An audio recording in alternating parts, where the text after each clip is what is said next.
রাজধানীর উত্তরা এলাকা থেকে অপহৃত কিশোরীকে উদ্ধার সহ পেশাদার অপহরণকারী চক্রের ৫ সক্রিয় সদস্যকে গ্রেপ্তার করেছে ডিএমপির উত্তরা পশ্চিম থানা পুলিশ। গ্রেপ্তারকৃতরা হলেন মোহাম্মদ মাসুম পারভেজ, মোহাম্মদ সোলাইমান হোসেন, শফিকুল ইসলাম সৌরভ, মোসাম্মদ মায়া ও মোসাম্মদ রুলি খানম। পুলিশ জানিয়েছে, গ্রেপ্তারকৃতরা একটি পেশাদার অপহরণকারী চক্রের সদস্য।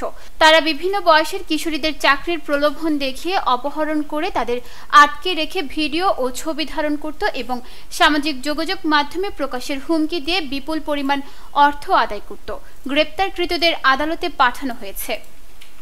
৩০ মে শুক্রবার ঢাকা মেট্রোপলিটন পুলিশের মিডিয়া অ্যান্ড পাবলিক রিলেশনস বিভাগের উপপুলিশ কমিশনার মোহাম্মদ তালেবুর রহমানের পাঠানো এক সংবাদ বিজ্ঞপ্তিতে এসব তথ্য জানানো হয়েছে। বিজ্ঞপ্তিতে বলা হয়েছে, ২৮ মে বুধবার বিকেল ৩:৩০টার দিকে উত্তরা পশ্চিম থানাধীন ১১ নম্বর সেক্টরের 10B রোডের বাসা নম্বর ৩৭ এর দ্বিতীয় তলা থেকে তাদের গ্রেপ্তার করা হয়। এই সময় তাদের হেফাজত হতে বিভিন্ন সময় মুক্তিপণ বাবদ আদায় হওয়া ১,৪১,০০,০০০ টাকা, ৬০ পিস ইয়াবা ট্যাবলেট, ২টি সিসি ক্যামেরা এবং ৩টি মোবাইল ফোন উদ্ধার করা হয়েছে।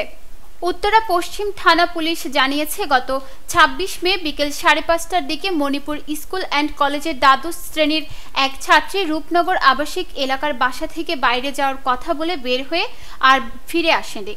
পরবর্তীতে গত ২৮ মে রাত ২:৩০টার দিকে অজ্ঞাত ব্যক্তি ভিকটিমের মায়ের মোবাইলে ফোন করে মেয়েকে উদ্ধারের জন্য ৫০,০০০ টাকা মুক্তিপণ দাবি করেন।